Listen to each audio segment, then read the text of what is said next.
This is it. The part of your week where you get to put your headphones on, relax, and listen to a bunch of geeks geek out about geeky things. They're passionate. Did you know Magic Mike XXL is actually on the top 25 list of this year's best movie? They're witty. He loves him some Katy Perry because she kissed a girl and she liked it. They're crazy. I like Nickelback personally, but, I'm the fuddy-duddy who likes episode 1. And sometimes I leave you wondering, what the f***? I'm pretty sure that here we were starting the hashtag movement, bring back Slave Feral. Welcome to the GonnaGeek.com podcast.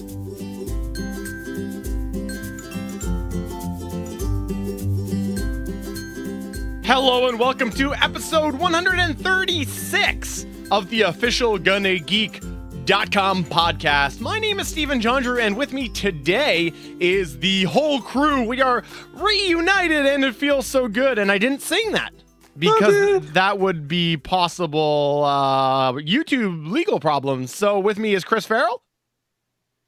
What's up, fellas? We also have the one and only Pioneer, Stargate. It's March and it's the madness. SP, before we introduce JS, I have a question for you. When you fill out the box where it's like Mr. Mrs., is there like a little box? Because I don't think that a Pioneer of Stargates can actually fall into any ticky boxes on any forms. I feel like you are omnigender. I am the one, the only. There can be only one Stargate Pioneer. That is. And of course, my friends call me SP. You said last time that you weren't going to call me SP, and then 30 seconds later, you called me SP. So I feel like you've reneged on your own deal right away. Meh, that's what I do. I don't stand for anything. And finally, we have the one and only JS, French-Canadian sensation, joining us back after a week away. JS, we missed you. Do you know that I've known SP for over a year, maybe even more now, and I don't know his full name?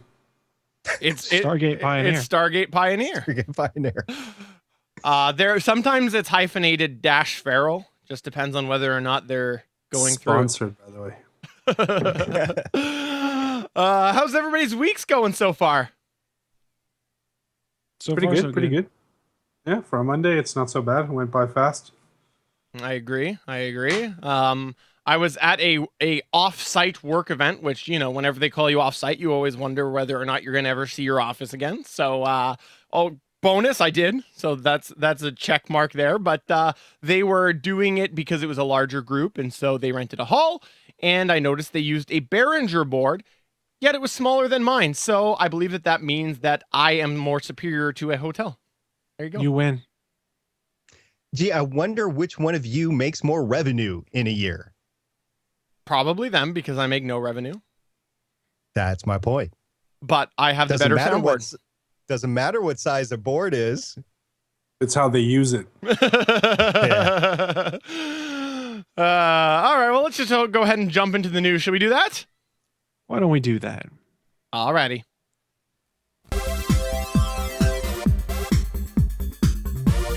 Porn. Alrighty, so starting us off in the news today, we are going to have Chris wrap it up. Well, that's a double entendre of a title, but I guess we're talking about a show wrapping up. I don't know if you guys noticed, but on Saturday evening, Mythbusters wrapped its 14th year on the air. It was kind of a sad moment, but at the same time, they kind of went out with a bang, literally. I don't know if you'd seen it. They did 4 experiments to close things up. The first thing they did was they blew up an RV with a slow-mo cam that captured at 10,000 frames per second, which was actually pretty dang cool to see because you could literally see the shockwave form and just spread across the screen. It's the most frames per second they've captured an explosion at. So awesome to see. They used 850 pounds of explosive to make that happen. That was pretty sweet. That's cool. They also then things up. Yes, they also then built another truck wedge. So basically they put a wedge on the front of a semi-truck and they drove through 14 years worth of props and things they'd set up for experiments, including the replica motorcycle from the Indiana Jones and the Last Crusade, things like that. And I will fully admit, Adam went through there about 45 miles an hour, just destroying things, cursing and laughing. But before that, he had a moment where he goes, I started walking through all these, he goes, and it made me tear up. And then I looked at myself and I went, and this is making me tear up hearing him talk about walking through 14 years of memories that he's just about to destroy. Yeah, that's crazy. Nothing lasts forever. No, Nothing especially lasts on forever. Mythbusters. They all blow everything up in course of an episode. So it's great. And there were two other myths they captured in the very final episode. They gave a fond farewell to Buster. If you're not familiar, that's their crash test dummy they use for everything. They strapped him to the rocket sled and shot him forward at 780 miles an hour into a brick wall, and he literally disintegrated. So that was cool. one hell of a send-off for Buster. They, in the post-show, then presented portions of it in a plexiglass box to Carrie, Tori, and Grant, which was hilarious. And then the final thing, because we all know Jamie like Big Boom is one of the catchphrases the Mythbusters were most well known for. One of their most popular explosions ever is when they blew up a cement mixer. So they recreated the blow up of the cement mixer, but used the most explosive they've ever used on the show, using 5,001 pounds of ANFO to blow up a cement truck, and captured that on high-speed camera. And that was their send-off, was Adam and Jamie sitting at a crater going, well, what do we do now? And walking off. Before there was then a reunion show, which I see Suncast in the chat room said, I actually like the reunion episode better than the finale. It was kind of cool to see them reflect back on that. But my question is for you guys, Mythbusters kind of came in at the perfect time when being a geek was becoming cool again. Science was cool, inspired a lot of kids to get into science, to get into myth busting of their own. If you look back, I'm sure you guys have probably seen some episodes considering it's been on for 14 years. What do you have to say is your favorite myth that sticks with you? It's a tough question, I realize. I like the car with the rocket on top of it. That's my favorite myth because that was just pervasive when we were growing up. Yeah, some guy took an old Impala, put a rocket on top, and never saw him again, stuff like that. So it's good to bust those myths. It really is. Yeah. That was good, but to me, the one that always stuck with it, because I've heard the stories that came with it, and my understanding, I haven't seen it, my understanding is that they actually talked a little bit about it in the finale, but the underwater myth, because I know that has actually saved people's lives, showing how you can open your door if it gets submerged in water. I know that there's actually stories that come with that. So in the reunion show, they actually brought a person on the show and did an interview with them and said, hey, she goes, I fell into a river. I had my kid in the back seat and I got in the back. I'm trying to open the door. And she goes, and then I remembered Mythbusters. And she goes, as much as I didn't want it, I had to wait for the water to flip the car before I could open the door and we could get out of there. And basically watching Mythbusters saved her and her child's life. That's awesome. Very cool. Sidebar on here, by the way. I said I haven't watched it yet. Do you know why I haven't watched it yet? It's not available in Canada. Not available. It is not. Discovery Canada is run by it on a different schedule, and some things are in sync, some things are not. And Mythbusters is one that always shows up like 6 months later. Really? 6 months? Yeah, it's a long time after. And in fact, I've owned 2 different DVRs since I got hooked on Mythbusters, and both of them I could not get. No, I've actually owned 3 different DVRs, and none of them could I get it to actually schedule right with the Discovery Canada. I had to always remember when it was on and set it to record repeats. If I said new only, it did not record. So, yeah, it's welcome to Canada. Just So need if to I- get a big antenna and point it at Seattle. You'll be fine. Or I just move in with There you you go. guys. I'll just split There the you go. time, half the year with you, Chris, half the time with you, SP. Why not? So if I had to pick one for myself, they actually talked about it on the reunion episode, and that's what brought it to the top of my mind. It was when they made, well, it's one of 2 things, actually. It's when they made a balloon out of lead, because it's just a ridiculous concept to see whether, can we actually do this or not? There's really no value in doing it. It's just a challenge to, can we do it? And they actually did use very thin sheets of lead, taped and glued them together, and was able to make it fly. They had to suspend Adam from the ceiling because if you even touched this stuff or stepped on it, it would tear enough that it would lose its structural integrity. The other one I have to say I really enjoyed is when the Mythbusters actually proved you can polish a turd. I also like when they did the duct tape one. That was good. They've done like 4 episodes on duct tape. Man, there's been tons of didn't know that. marathons on There's since the final tons. season. I remember one very, very specific myth about leaving your toothbrush in your washroom and how flushing the bathroom had a myth of like particles of poop flying around, and that they proved that there was no fecal matter that would in any measurable way exit at a considerable amount from the toilet bowl. It was pretty cool. You know, now that you say that, you've triggered two memories of mine. Number one is an early one where they prove that yes, poppy seeds can indeed falsely trigger drug fails. Drug tests. Yeah. And the second one is a bunch of episodes when they get drunk and they drive. Let's be honest. How fun was that? That was fun. I don't remember that one. They did some episodes where they did spy techniques and stuff, and they drove through abandoned neighborhoods trying to trick each other and dropping like spikes out the back of cars and things like that. Those guys, I've said it before, had the greatest job in the world. And the fact they got to do it for 14 years, that is awesome. It's an incredible achievement. And I'm sure they've reached out and they've inspired a lot of people. And watching the reunion show, it became very obvious of that when they talked to some of the fans. And you could see how moved all of the cast members were by, holy cow, this is the end. But boy, what a ride was it. Yeah. It's not just actually in the sciences, it's in the special effects. I mean, that's where they're from, right? The special effects business. Right. So they have engendered a whole new generation of that. My generation was really inspired by Star Wars, the original Star Wars New Hope, not episode 1, but it's a good episode, right?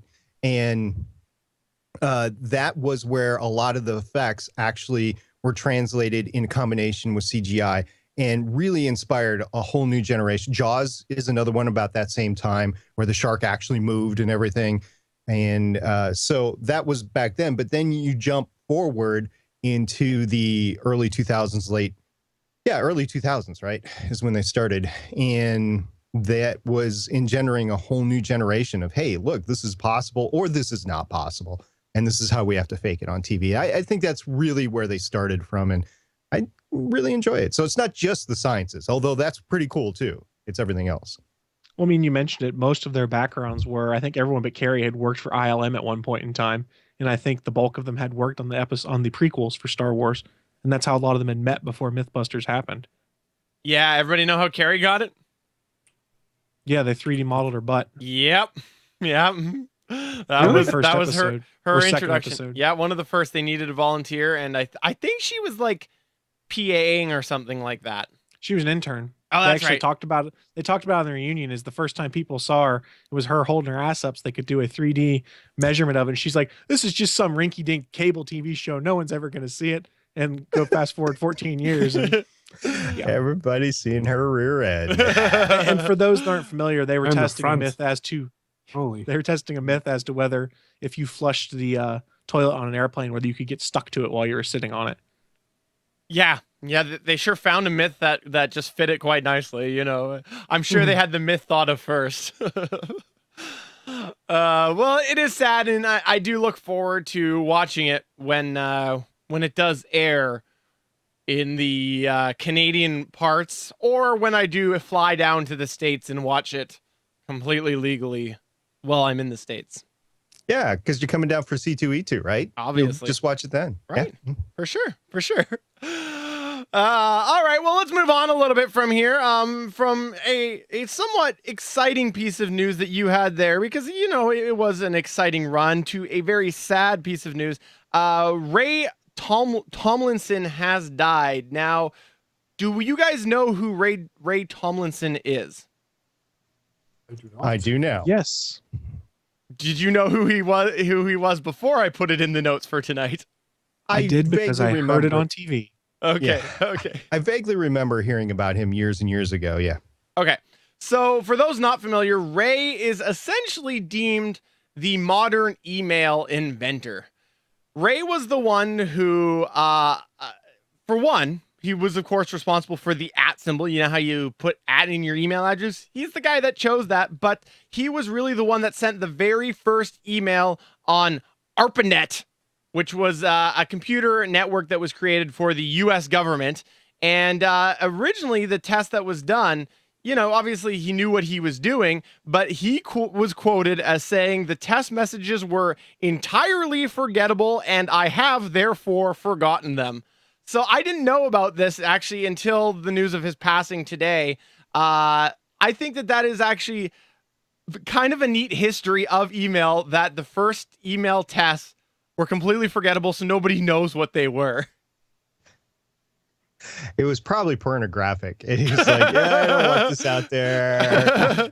I forgot, but it's sad though because yeah, he was the guy behind modern email, and he's been quoted as well over the years. He says, I'm often asked, did I know what I was doing? And he says the answer is yeah. I knew exactly what I was doing. I just had no notion whatsoever about what the ultimate impact would be. And you can see that, right? Because the idea of email, right? Like you're creating it for the US government. You're probably so used to dealing with things that don't go to the general public, and to have it just go to the entire world and change the way we see everything in the world. It must have been pretty incredible for him looking back and seeing his invention have such a drastic change on the world. Yeah, this explains why the United States Postal Service is actually creating a Terminator and a time machine to send the Terminator back to go after Tomlinson's mother. I think that is what is really going on here. Right. And in the chat, Suncast says, unlike Alexander Graham Bell and the telephone. Well, I think Bell knew what he was doing. I think he knew why he was doing it. Yeah. And I think he knew not to swear when he was actually talking. Yeah. So I'll admit it. I did not know who he was until I did hear about his passing today. But I felt very, very strongly that I should put this in here as a news point because he's a legend. He is a legend as far as the world goes, the way that we communicate. And it's kind of surprising, to be honest, that we didn't know who he was. And he wasn't a recognizable name, in my opinion. I think that it's bizarre that we didn't know that. Yep. No Elon Musk. Or maybe the government version of Elon Musk. And you never know who the govies are. That's why we didn't know, because the government suppresses it. They suppressed it. So everybody knows about Oppenheimer and the nuclear bomb, but nobody knows the rest of the team that was probably largely in charge of actually creating this new weapon, right? Now, that's for bad, not for good, but Oppenheimer is who everybody remembers. Nobody remembers everybody else. So as far as email goes, everybody's going to remember Skynet. Nobody's going to remember poor old Ray Tomlinson, which, let's face it. Yeah, you said it, Stephen. He did a monumental thing for everybody. He did. That's true. Well, moving on from that news point to something a little bit more positive, something that should make SP smile and say, told you so, because that's what he said to me. SP, what do you got? Told you so. Told you so. Okay. So we've been really geeking out in the past couple of weeks over this SES-9 Falcon 9 launch. And by the way, JS, you asked a question a couple of weeks ago. What does a Falcon 9 cost? Well, I looked it up for you. It's $60 million just for the rocket. So if you can save part of that, that's a few $1 million, right? Of hardware you don't have to build. So a lot of money. They launched. Yep. It's more than I Canadian national product, right? Gross national product. So they launched it, but the important part, as we were talking about last week, is that they launched it and they were able to live stream it. Now, when they actually live streamed the actual launch, they had like a party coverage going on and then the technical coverage going on, which is really cool. And because if you're just interested in the launch, you could watch that. If you're interested in the party, you could do that. If you're at your computer with two screens, you can watch them both at the same time. So that was pretty cool, and it's how I did it. And I think that's how Steven did it as well. Yeah. So the launch went off okay. And it was phenomenal because the high-speed camera that was on the rocket body actually was pointed at the rocket bell, and it got real red hot. It was amazing how it just glowy hot. You almost saw through the rocket bell because it was so hot. Almost went completely white there. But it was cool. It launched, and the launch was successful. It got the satellite up to orbit. But when they tried to capture the Falcon 9 first stage on the barge, apparently it was just going too fast. And we were watching it live, and they cut. We had no idea where they were going to try to do this, if it was coming back to the Cape or not. I didn't look into the launch profile. But apparently it was too high of an arc trajectory, and it came down really hot on the barge, and it just didn't have enough fuel left to slow it down to the point where it could safely land. And so we're watching the barge on this webcam, this really pixelated webcam for about, I don't know, 5-7 frames. And all of a sudden you see this white big thing and then a little red dot, and then everything goes blank and you get a test screen on it. We're like, yeah, that's probably not very good. And it wasn't until later that I'm trying to remember, it was like an hour later or something like that. Yeah, and it was Elon Musk that actually commented. Yeah, Elon Musk came up and he said basically that rocket landed hard on the drone ship. Don't expect this one to work. Didn't expect this one to work. Hot reentry, very hot reentry. But the next flight has a good chance. And again, we're talking about a piece of a rocket that's throwaway anyway, and they're just trying to recapture that. And the engineers, when Elon Musk was telling them what he wanted them to do, they were probably like, "You want us to do what?" And so they probably went about it, and they made this barge like extra strong and everything. You know what? I do need to do some research into that barge to see how hardy it's actually made.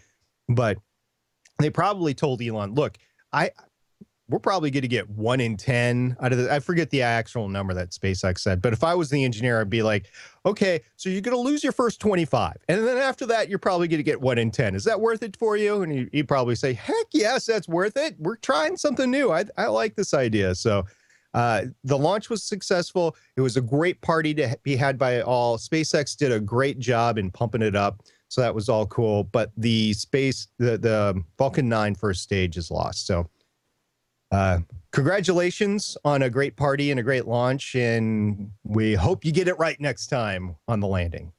For sure. Now, I ended up actually watching this myself. We were actually just about to record Better Podcasting on the GonnaGeek Network at GonnaGeekNetwork.com. And I did watch this just before we were going to go. Now, here's the thing. We talked last week about how boring the previous launch attempt was. Well, as SP mentioned, there were 2 launch streams, a technical webcast and a full webcast. Now, either the full webcast was because of everybody's prior comments, or perhaps we just missed the full webcast before. I didn't look into it, but I want to comment that maybe it existed, because that there is that chance. And I came across a Reddit article after the before the successful launch and after the last launch that the failed launch that we discussed last week. And there was a Reddit article that actually came out and said, FYI, in the future, Joe Schmo, whatever his name was, his commentary will not be in the technical webcast anymore. So it almost sounded like maybe, yeah, the full webcast was there before, but I don't know if anybody knows about that. Please do let us know. You can reach us at GonnaGeek. You can find us at 567-343-GEEK. That's 567-343-4335, or at facebook.com/GonnaGeek. So I don't know. Regardless, I was pretty impressed with their full webcast. Lots of hoopla. It was a little bit behind. It was about a 3-second delay over the technical, but like SP said, just dual stream them. Yeah, it was fun. I also have a couple other callbacks. First of all, we discussed the Google barges a couple of weeks ago when we were talking about exploring new technology like virtual reality technology and stuff like that. And I said, oh, well, Google brought these barges in to do this showmanship over Google Glass. Well, I did some research, and the Coast Guard actually shut it down.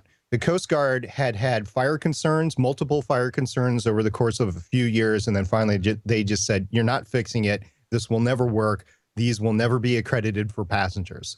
So Google pulled the plug basically on them and decided to go another route there. But probably a little bit of a mistake, a financial mistake on their part. I'm just shocked that they couldn't redesign them. But apparently if they did, it would have been too costly. So they just scrapped them. So there's that.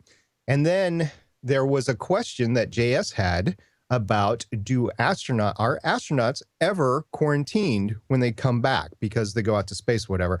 And the answer is no. Ever since Apollo, none of the astronauts, whether they're in space, inside the ship or station, or whether they take a spacewalk, none of them have been quarantined since Apollo. Well, that's pretty cool information. I have a question about that, though. Like, I was thinking about it, and I had thought that yes, they probably were no longer quarantined. That was sort of my understanding. It was just something that I kind of had this feeling. I don't know. Maybe it was reading a Wikipedia article on the old Apollo missions. I don't know. But I like the original quarantine was a lot to do with the fact that we didn't know. We had never sent anybody up there, right? It was very, very precautious, right? Yeah, we had never recovered anything from the moon before, Right. basically, and we were bringing back all these moon rocks and dust and everything. Yeah. So then we realized that space aliens don't exist. So we stopped the quarantine. But now, the reason JS asked about this a couple weeks ago was, what was your reason for it, JS? I think we were talking about colonization on other planets, or at least visiting other planets, and the fear came because they do a lot of biology tests on the space station, International Space Station, and they actually mutate viruses to see how they react in space, and they react extensively virally. They mutate completely, become very viral. So I hadn't done any research, but I mean, just logically assumed that if viruses that they bring up viruses up there, right, to test them, that obviously you would, if it reacts the way it does in a petri dish, it probably reacts the same way in the human body. So I would assume that they would quarantine them at least for half quarantine. Right. Well, and that's why I'm wondering if we're going to head back towards a quarantine thing. Like if there's going to be something that's going to happen and we're going to see that, yes, they do mutate quite differently in space or whatever, right? Space pathogens. And then we're going to head back that direction because now we're starting to get more educated and we are realizing about the potential with viruses in outer space. Well, they found bacteria. Funny enough, they found that bacteria can actually survive on the exterior of the spacecraft. They found a lot of stuff. I'm surprised they're not more cautious. I'm sure there is a level of they are cautious in a way. There was also talk of the reason why they have contingency plans and stuff like that, and so on and so forth. And I had originally heard about this because the U.S. actually has a zombie contingency. Oh, the plan. U.S. government. Yeah, the U.S. government do. zombie plan. Yeah, the And official reason. The official they reason for actually- that. Go ahead, James. I was going to say that that the virus could potentially come from space.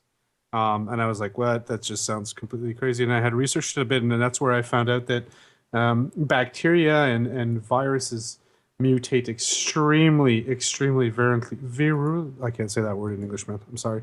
They mutate extremely badly due to cosmic rays and so on, and the radiation they get bombarded with up there.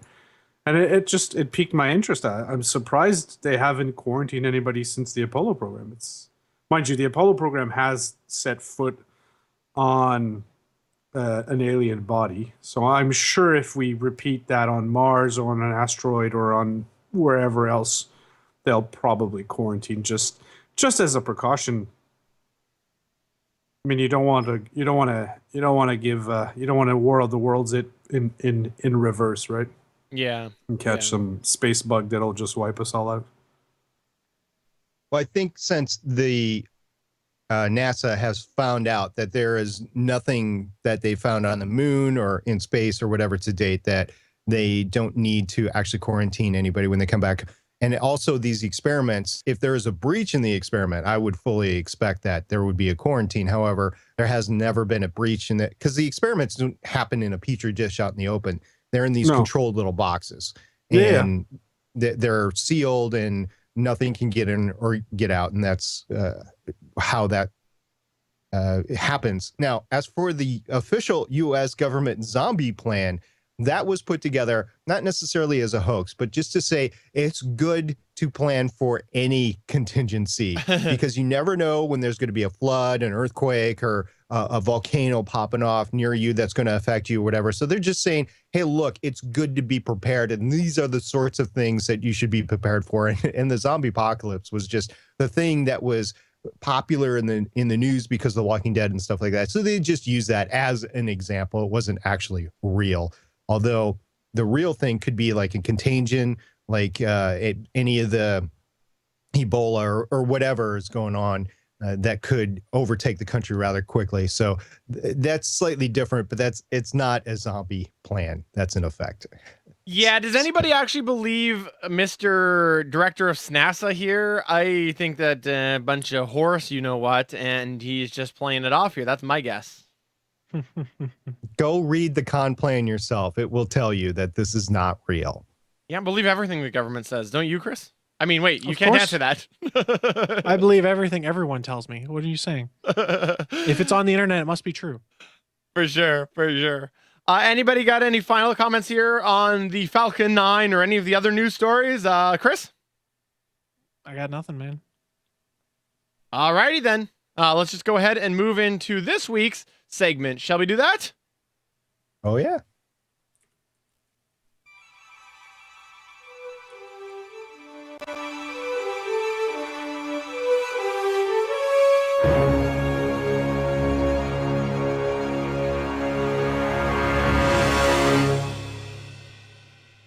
Alrighty, so this week we are bringing it back. It is SP's Super Space Symposium of Death. Go ahead, SP. Yes, because we are talking about making a Death Star way out in the space, right? That costs a lot of money. Well, it's not a Death Star, but it does cost a lot of money. So we've talked about the Hubble before. We've talked about Kepler. So 2 space observatories that NASA has put up there to search for the histories of the universe and search for other planets, life on other planets, stuff like that. And they're both basically in the visual range. Now, the next and last telescope in the near visual range that I've grouped in there is the James Webb Space Telescope. It is not in space yet. As a matter of fact, it's due to launch in October 2018. It is horribly behind schedule, amazingly behind budget. In 2011, they thought it was going to, or 2003, they thought it was going to cost $1.6 billion. Well, guess what it's at now? $8.8 billion. That's a lot of cash. So why are we still doing it? Okay. So the James Webb Space Telescope has been called the replacement of the Hubble. So the Hubble's not going to live forever. It might actually outlast James Webb. I doubt it, though, because the batteries on board are going to need changing, and the gyroscopes to keep it stable aren't going to last that long. But James Webb is going to launch in October 2018. At least that's the schedule today. And it's going to go to the Lagrange point 2. Does anybody know where Lagrange point 2 is? I would say ask ZZ Top. Well played. Hey, That's a hey, Steven hey. joke. High five. Yeah. Okay. It's good. It's a good song. It's a good song. We should play it right now and make fun of it so it's legal to play on Google. Go ahead, SP. So Lagrange point 2, or L2, is actually it's a steady point, an orbital point on the far side of the sun. So if the Earth is looking at the sun, it is going to always be on the other side of the Earth from the sun. And so it's going to be on the outside of the orbit, and it's going to always be looking outward. And the reason for that is to hide as much of the heat and light from the sun as possible. It's pretty cool the way they have actually designed this thing. There's 5 layers of kites to act as a light shield and a heat shield, because some of these infrared instruments need to be close to absolute zero in order to work. So they need to shield it from heat. They need to shield it from light so it won't get blinded. So it's going to launch from French Guiana on an Ariane 5 rocket, which, by the way, JS, goes for $137 million a piece. The weight of the satellite, yeah, it is. The weight of the satellite itself is going to be about 14,300 pounds, or for your Canadians, about 6,500 kilograms. It's got 4 different instruments on board. We'll talk about those in a second, but it's largely going to be in the near visual, so infrared and some, I believe there's an ultraviolet instrument on it as well. It's going to be operated mainly by NASA just because it's going to be in the United States. It's going to be operated out of Baltimore, but there's 17 countries that have banded together, including the Canadian Space Agency, in order to make this thing happen. And NASA was capped a couple years ago at $8 billion by Congress. They said, can't go any more than that. You get $8 billion for the life of this project. Any more than that, and you're out. So there you go. It was named, by the way, after James Webb, who is the second NASA administrator, who was a big proponent of the Apollo missions. So when we talked about the Hubble, we talked about the 4 great NASA observatories. The Hubble, which we talked about, the Compton Gamma Ray Observatory, which we haven't talked about yet, the Chandra X-ray Observatory, which we haven't talked about yet, and the Spitzer Space Telescope, which we haven't talked about yet. But the important thing here is that the James Webb will be a direct replacement and an increase of capabilities over both the Hubble and the Spitzer Space Telescope. So it's a next generation sort of thing. As a matter of fact, that's what its original name was, the Next Generation Space Telescope. So what do we got? Well, the mirror is actually not one mirror. It's 18 separate hexagonal shaped mirrors. And it is in total, when you mass them all together, 6.5 meters across, which is roughly about 21 feet across. And we talked about the sun shield before, the 5 layers of the kite, and the 4 instruments that it has on board. Get your geek on, get your tech on here. The near infrared camera, or the NIRCam, the near infrared spectrograph, or the NIRSpec, the mid infrared instrument MIRI, and this is the one that needs to be kept at 6 degrees Kelvin. That's 6 degrees above absolute zero. That's really cold. And the one that should be touted by 2 of the individuals on this podcast, the fine guidance sensor / also known as the near infrared imager and slitless spectrograph. Do you guys know what agency is, responsible for putting that one together? It's NASA. No. I was going to go with the John Stamos research of hair loss. It's the if that's what you want to call the Canadian Space Agency, we're on it. Yes, they're in charge of pointing this thing in the right direction. So without the Canadians on board, this thing might be pointed completely in the wrong direction and taking pictures of gosh only knows what, which it still might. I mean, think if you turned it back on Earth, think of the great images you might be able to get. Yeah, you mean the ones of you in your house with the thing and the thing and with the thing in the place with the people, right? Okay, so here's the important part: the missions of the James Webb Space Telescope. It's going to look back 13.5 billion years. So that's roughly, within a billion years of the start of the universe. So it's going to be looking and peering into the way galaxies and stars are born. And to complement sort of the Kepler mission, it's going to be looking at the atmospheres of extrasolar planets. Now, there is a website which I definitely think you should go look at. It is www.jwst.nasa.gov. You'll see pictures of this thing. You'll see live pictures of it being in assembly. There's 2 webcams there, and you'll see all of the frequently asked questions and explanations and cool pictures about what this thing is and what it's going to do. So I'm really excited for when this thing goes up. It's going to after it launches, it's going to take a month to get up to the Lagrange point. So it's going to be Christmas time 2018 before we actually start to see some pictures. And like I said, it's near visual. It's not visual. So they're going to have to be doctored into the visual wavelengths once they get back in post-processing. That's really cool. I actually didn't know that it was non-visual. Yeah, it won't be Hubble. It won't be true visual, but that's actually for the best because you'll be able to see more outside the visual wavelengths. That makes sense. That makes a lot of sense, actually. I guess my little Canadian brain didn't realize that.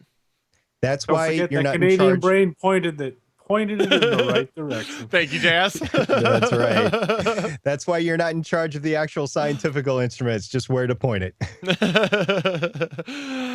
Well, that's awesome. That's great. And do you have a tease for the audience about what your next research project is going to be on SP's Super Space Symposium of Death? Actually, I gave it away already. We're going to transition into the infrared space telescope. So the first one that I'm going to take a look at would be the Spitzer Space Telescope, which is one of the 4 original great NASA observatories. So really looking forward to that one. That's awesome. Very cool. Very cool indeed. So I guess that is taking us to the end of the show.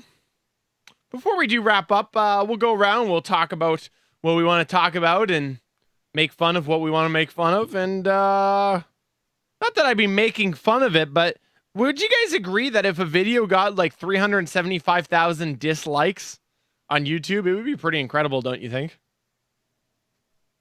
Dislikes. That guy actually, that guy probably made money. It has so many that's what I was dislikes. thinking. No, 345,000 dislikes. definitely made not money. 75. Is there an ad that loads before the video? No, it's called the Ghostbusters trailer, actually. The Ghostbusters trailer apparently got 345,000 dislikes.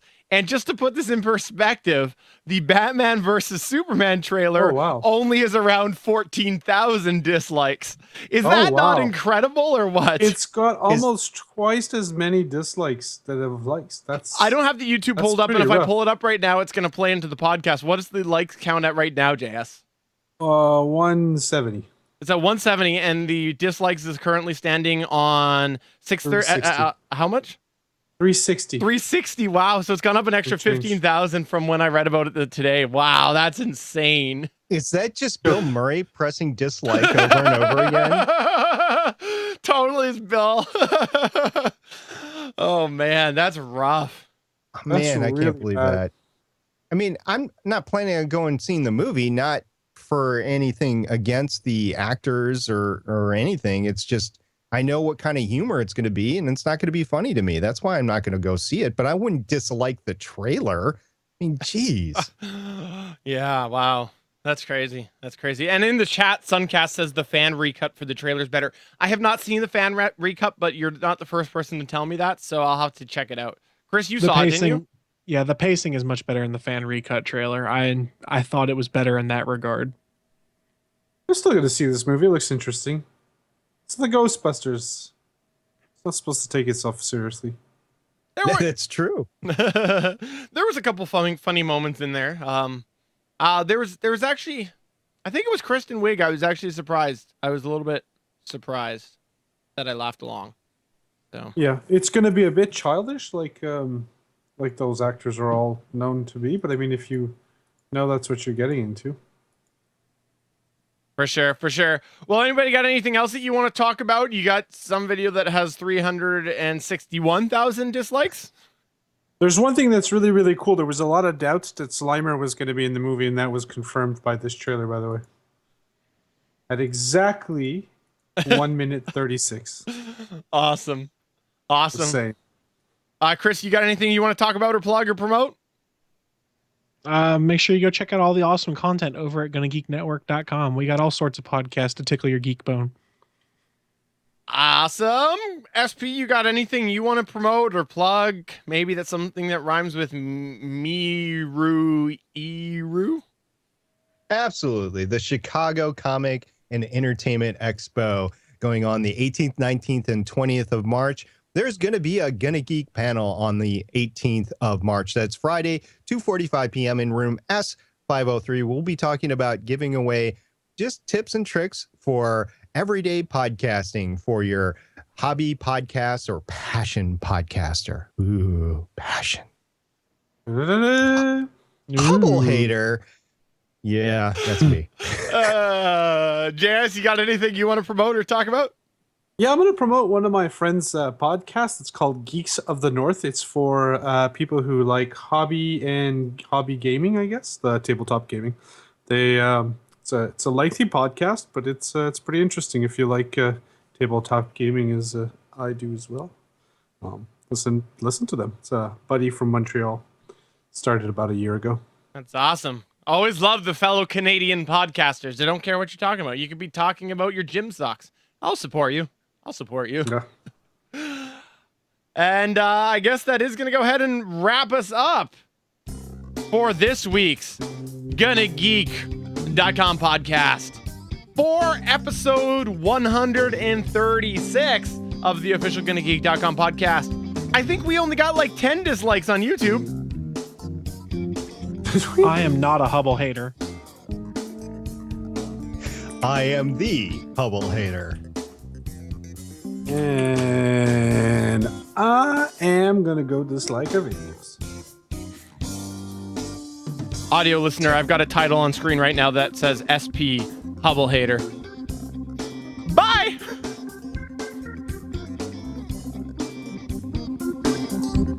Oh, I just disliked All Things Good and Nerdy. You're not the only one. From everyone here at the GonnaGeek.com podcast, thanks for listening. If you like what you heard, please give us a 5-star review on iTunes. We encourage you to send your feedback by email to podcast@GonnaGeek.com. You can find all of our show history at GonnaGeek.com/official podcast. And while you're there, why not head over and check out all of the geeky podcasts on the Gonna Geek Network? The music heard on this show is by Kevin MacLeod of Incompetech.com. Thanks for listening, and we will see you again next week. Why has Facebook not put a dislike button yet? I'm really disappointed about that. They were supposed to, and then it didn't happen. And then they Check made it a out. focus group. A focus group. Yeah, with the reactions. Yeah, the reactions. I want to start doing the sad face on all of my posts. Every time I post anything, I think I'm gonna sad face it. You know, the reason they did that is because they want to. It's for advertising, right? It's even more drilled in metrics for advertising. Mm-hmm. Which is, yeah. I had a friend just leave Facebook today. I mean, we've all had friends and acquaintances, whatever, leave Facebook. He left Facebook today. It's like, I can't take it anymore. All this political posts and half-ass, and information and rants and whatever. I'm out of here. I'm like, all right, see ya. See you in 2 Facebook weeks. ain't gonna care. Yeah, see you in 2 weeks. How's your watch going, Chris? Find out So anything far, new so with good. it? Nah, nothing else really. Okay. Kind of found the Ghostbuster trailer funny. Yeah, I it's was surprised that I enjoyed it. That's I a lot would- of dislikes. That's pretty rough. I would agree. Kristen Wiig has, in the trailer, she was shown in a slightly different light than I expected. And I don't know if that's because there has been so much backlash against really, I mean, she had a very successful movie, right? And Yeah. it just did not speak to a portion of the population. I think they wanted to appease that portion, but I'm not going to be fooled by going to see it before I hear about it. You're not gonna be fooled by the rocks. That I got. I'll listen to JS. He'll talk about it. If he likes Yeah, it, I'll go see it. I'll go see it. I'm not going to see it first day, but I'll see it. It's a Ghostbusters movie. You got to see Ghostbusters. You do have to see Ghostbusters. That's true. You do. I think it's our generation's Star Wars, probably. Not as big an influence, but it's pretty up there. I just you're will only younger see it. than I am. I'll only see Yeah, it. I'm about maybe 10 years, close to 10 years. Yeah. But I'll say 7. only see it when it's actually on. That's Home not release. surprising to you. You generally don't see movies when they come out. You wait until they're on Blu-ray or DVD. Shh. It sounds like I dislike it more when I say it that way. That's gonna be on. That's gonna be on Netflix quite quickly if it's bad. It's quite possible. So- But guys, I got to run. Yep. All right, me as well. See you later, Chris. I'll upload my Easy track here in just a minute. peasy. Bye, guys. Wait, don't drop. Don't drop. I gotta pause my video, my audio. Don't drop. I'm not gonna drop. Export audio. Ooh, Nice Ubisoft game. The Division's coming out tomorrow. You guys don't play though, right? No. 135, right? I play software editing or audio editing. That's my game. That's your game? Yeah. Are we there's this new online software that masters audio tracks. Like it does a really good job. And I put one of my tracks in it. It's pretty good. But you master the tracks before you put them online, don't you?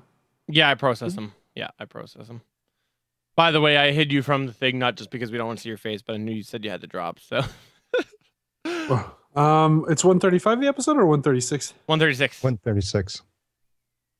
All right, I'll upload once it's done. Sounds good. Sounds good. Take it easy. Alrighty. Later, Peace JS. All right, dude. All right, well, I guess that's it for us. Spreaker, we're going to drop out. YouTube, we're going to drop out. And thanks, everybody who dropped by GonnaGeek.com. Whoa, that was old. I almost said the old URL. Thanks for checking out Geeks.live. We'll return next week. And remember, if all goes well, Game Life Balance US will return tomorrow to Geeks.live. Check them out then. Followed by Wednesday, having Legends of S.H.I.E.L.D., which I can guarantee you will be at least 300% better because I won't be there. We're really looking forward to that. But thank you, me Dane. not being there. Yeah, right. Thank you, Dane. Thank you, Suncast. We really appreciate you stopping by tonight. For sure. All right, let's go ahead and shut her down.